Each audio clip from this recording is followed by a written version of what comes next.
at pusher na gusto ng magbagong buhay ang sumuko sa pulisya sa tulong ng programang Serbisyong Kasangbahay. Ito ang balita ni June Soria. Kapwa gumagamit at nagtutulak ng ipinagbabawal na gamot ang 21 taong gulang na si alias Jojo at alias Anton, 32 anyos. Bagamat tumigil na sila sa paggamit ng illegal drugs, lumapit ang mga ito sa serbisyong kasangbahay upang magpatulong na sumuko sa mga otoridad. Natatakot nila sila para sa kanilang kaligtasan, lalo na't maraming mga hinihinalang drug personalities na ang napapatay sa operasyon ng mga pulis. Ang gusto ko po sana mangyari, yung susuko po ako pero para malinis po yung pangalan ko.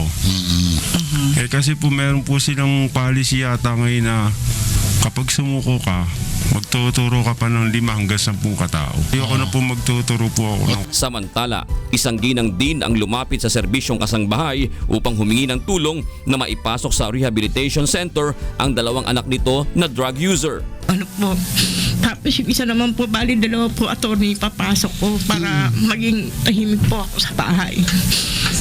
Ayun po, natatakot po ako baka mamaya isang araw hilahin yung anak ko. Nakipag-ugnayan naman ang serbisyong kasangbahay sa barangay officials kung saan nakatira si Nanay Corazon upang madala sa rehabilitation center ang kanyang mga anak. At dumulog din sa Criminal Investigation and Detection Group para naman sa pagsuko ni na alias Jojo at Anton. June Suriao para sa Serbisyong Kasangbahay.